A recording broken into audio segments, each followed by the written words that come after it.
Dans cette vidéo, nous allons traiter l'exercice 2 du baccalauréat 2025 en mathématiques français du Centre étranger Amérique du Nord. Comme vous pouvez déjà le constater, c'est un exercice sur les suites numériques. Voici l'énoncé. On considère la suite numérique un définie par son premier terme u0 égale à 2 et pour tout entier naturel n par un plus 1 égale à 2 un plus 1 sur un plus 2. Donc notre suite est définie par un premier terme u0 qui est égal à 2. Ensuite, un plus 1 qui est égal à 2 un plus 1, le tout divisé par un plus 2. On admet que la suite un est bien définie. Question 1. Calcule le terme u1.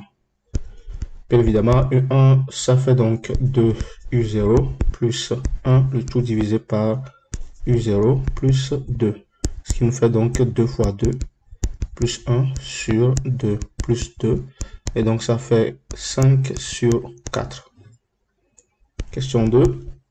On définit la suite AN pour tout entier naturel n par AN qui est égal à UN sur UN moins 1. On admet que la suite AN est bien définie. Question A. Calculer A0 et A1. A0, ça fait donc U0 sur U0 moins 1, ce qui nous fait 2 sur 2 moins 1 qui est égal à 2. A1, c'est égal à U1 sur U1 moins 1.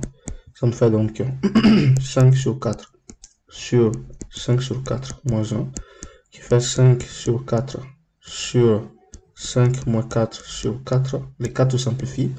Ça fait donc 5 sur 1 qui est égal à 5. Ainsi, A0 égale à 2 et A1 égale à 5. Question C.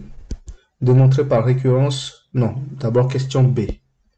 Je vais un peu trop vite en besogne là. Question B. Démontrer que pour tout entier naturel n, AN plus 1 est égal à 3AN moins 1. C'est ce qu'on va démontrer.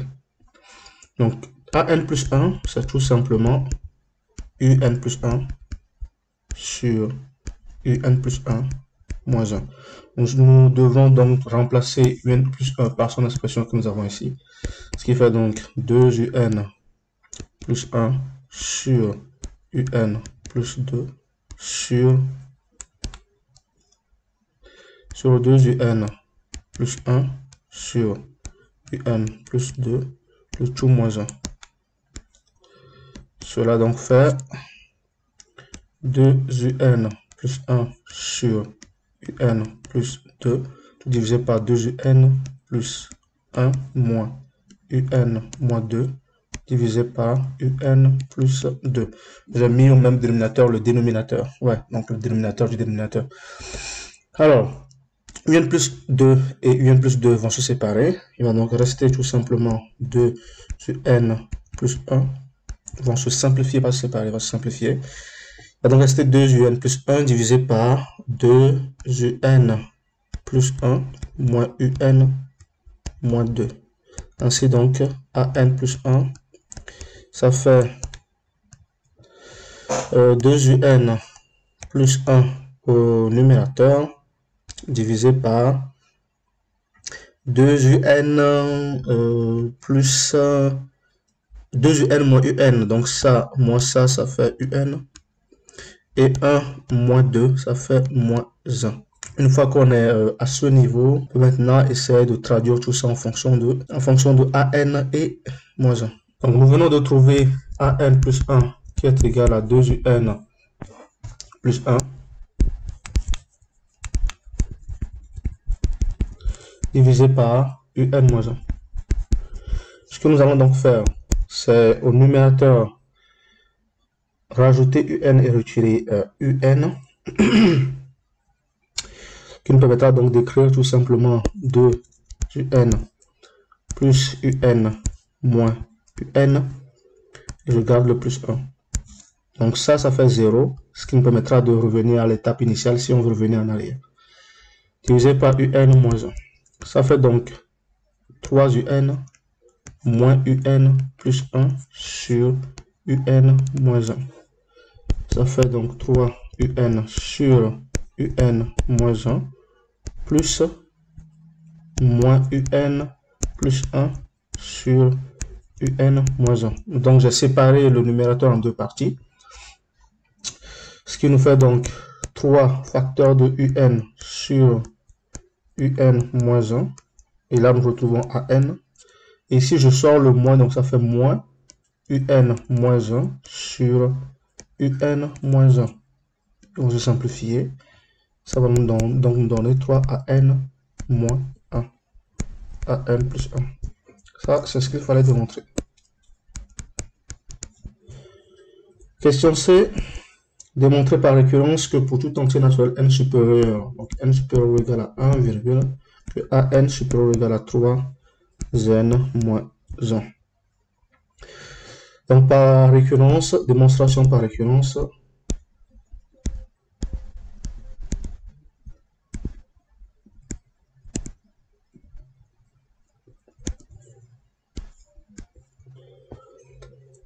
On commence par définir la propriété, soit la propriété, donc la propriété à démontrer bien évidemment, la propriété Pn, an supérieur ou égal à 3n moins 1. La propriété à démontrer, c'est la propriété que l'énoncé nous demande de démontrer.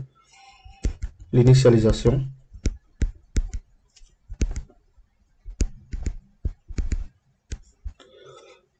Pour n, par exemple, nous avons A1 qui est égal à, nous l'avions déjà calculé, nous avons trouvé 5. Nous avons 3 fois 1 moins 1 qui est égal à 2. Et donc, qu'est-ce que nous remarquons? Nous remarquons que A1 est supérieur ou égal à 3 fois 1 moins 1. Donc, Pn est vrai pour n égale à 1. Ainsi donc, nous achevons l'initialisation. On va maintenant passer à l'hérédité. Donc, hérédité. Dans l'hérédité, supposons que Pn est vrai. Et il faut montrer et montrons que Pn plus 1 est aussi. Ça est aussi vrai. Voilà. Alors, je rappelle que Pn est vrai implique tout simplement que quoi? Que an supérieur ou égal à 3 facteurs de n, donc 3n, pas la peine de mettre le facteur, donc la parenthèse, moins 1.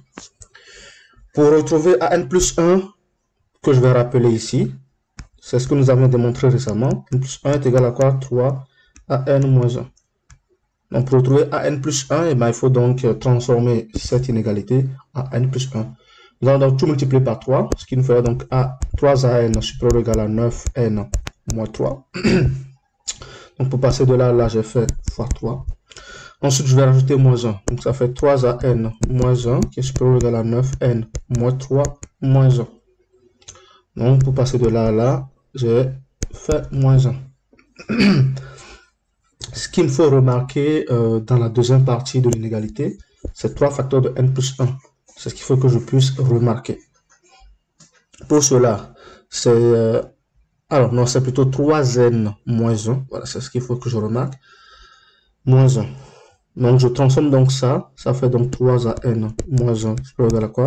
À 3 facteurs de 3n moins 1. Donc, on peut donc réécrire tout ça sous la forme de an plus 1 supérieur ou égal à 9n moins 4. Je vais donc dispatcher un petit peu le second membre. Donc, an plus 1, ça fait supérieur ou égal à 3n plus 6n moins 4. Je vais donc scinder le 9n en 3n plus 6n. C'est donc dire que an plus 1 est supérieur ou égal à 3n plus 6n moins 4 plus 3 moins 3, ce qui est très important. Ce qui me permet donc d'écrire que quoi? Alors, le 4, je vais également le transformer en 3 moins 1. Voilà, ce qui fait moins 4.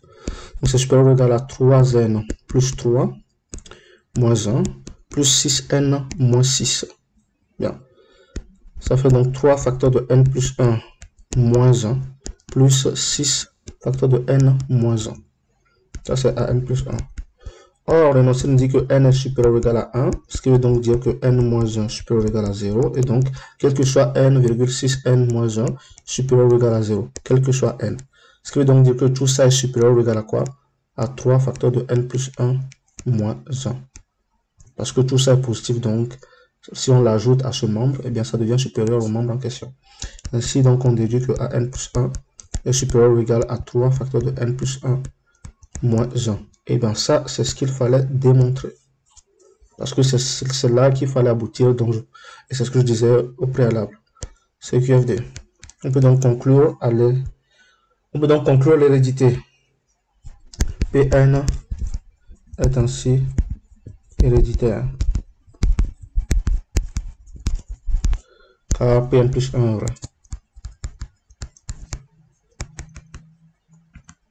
Dernière étape de la démonstration par récurrence, c'est la conclusion. Puisque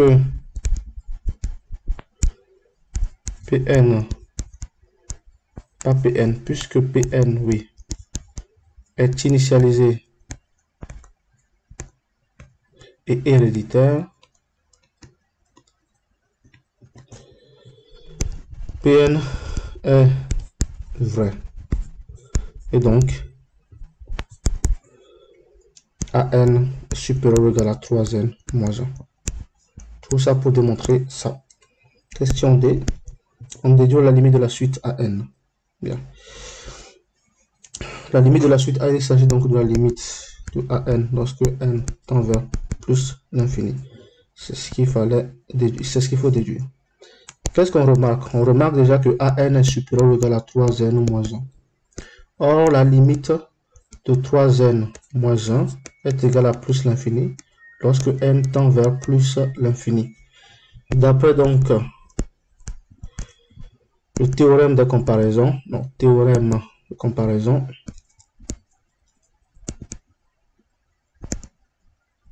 virgule, puisque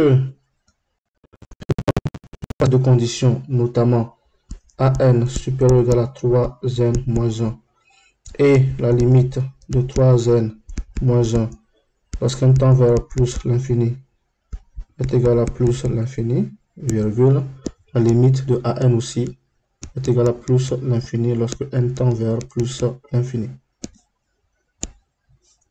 Question 3. On souhaite étudier la limite de la suite un. Petit a, démontrer que pour tout entier naturel, un est égal à an sur an moins 1. C'est plutôt quelque chose de simple à faire. Nous partons du fait que on sait que an est égal à un sur un moins 1. Nous faisons un produit en croix. Donc, on remet tout sur une égalité. Ça fait donc an facteur de un moins 1 qui est égal à un. Je développe le premier membre. Donc, ça fait an fois un moins an est égal à un. Je mets les un d'un côté et les an de l'autre côté. Ça veut donc dire que an fois un moins un est égal à an. On factorise par un. Ça veut donc dire que un facteur de an moins 1 est égal à an. Et donc, un, ça fait tout simplement an sur an moins 1. Et ça, c'est ce qu'il fallait démontrer. B. On déduit la limite de la suite un. Bien. La limite de un, lorsque n tend vers plus l'infini, c'est tout simplement la limite de an sur an facteur de 1 moins 1 sur an lorsqu'un tend vers plus l'infini. Et donc, la limite de grand X sur X facteur de 1 moins 1 sur X, je fais un changement de variable, lorsque X tend vers plus l'infini. Tout simplement ça. Car en posant an égale à X, virgule, lorsque n tend vers plus l'infini, virgule, an tend vers plus l'infini, ou encore x tend vers plus l'infini. Donc tout ça, ça fait 0, il va donc rester x sur x, même donc de 1 lorsque n tend vers plus l'infini, ça fait donc x sur x qui est égal à 1. Question 4. On admet que la suite un est décroissante. Donc on admet que un est décroissante. On considère le programme suivant décrit en langage Python. def algo de P égale à 2 points, U égale à 2, N égale à 0. Tant que U moins 1 supérieur à P, calculer U avec son expression et incrémenter la valeur de N. Puis on retourne le couple N et U. A. Interpréter les valeurs N et U renvoyées par l'appel de la fonction algo P dans le contexte de l'exercice. Alors, la valeur de N est un entier naturel et la valeur de U est U égale à UN qui est égal à 2 UN moins 1 plus 1 sur UN moins 1 plus 2. J'aurais pu dire que U c'est égal à UN plus 1. C'est équivalent. On peut également dire que U est égal à UN plus 1 qui est égal à 2 UN plus 1 sur UN plus 2. Les deux réponses sont équivalentes. Petit b, donner sans justifier la valeur de N pour P égale à 0,001. On veut avoir la valeur de N. Très bien. Pour cela, on va procéder. Ce qu'on va faire, c'est que je vais tracer un tableau où je vais présenter les valeurs successives que N et U auront. Donc, je vais tracer le tableau en question. Ici, nous avons donc les valeurs de N. Ici, nous avons les valeurs de U au fur et à mesure que N augmente. Et nous pouvons maintenant calculer tout ça. Non, les valeurs de U. Et je vais tracer une dernière colonne où nous allons avoir la valeur de U moins 1. Puis, une dernière colonne, on va comparer U moins 1 supérieur à P. Nous dirons oui ou non. P ici, c'est 0,001. Donc, pour N est égal à 0, U égale à 2. U moins 1, ça fait 1. Est-ce que U moins 1 est supérieur à 0,01? Oui. On passe à la deuxième valeur. N égale à 2, pour N égale à 1. U est égal à 5 sur 4. Nous l'avions déjà calculé, je pense. 5 sur 4. 5 sur 4 moins 1. Ça fait 1 sur 4. Est-ce que c'est supérieur? Oui. Passe maintenant N égale à 2. J'ai trouvé 14 et quelques, ce qui me faisait 1,0769. Quand on fait moins 1, ça fait 0,0769. Est-ce que c'est bon? Oui, c'est supérieur. Passe à N égale à 3. Donc j'ai trouvé 1,0249. Ce qui me fait donc 0,0249. Et oui, la comparaison est juste également. Passe à 4. J'ai trouvé 1,00823. Donc la soustraction me fait 1,00823. Et oui, c'est toujours supérieur à 0,001. On passe à la valeur suivante, c'est le 5. Ça me fait donc 1,00273. Donc 0,00273. Et oui, c'est toujours supérieur. On passe donc à N égale à 6. Et là, j'ai 1,0009.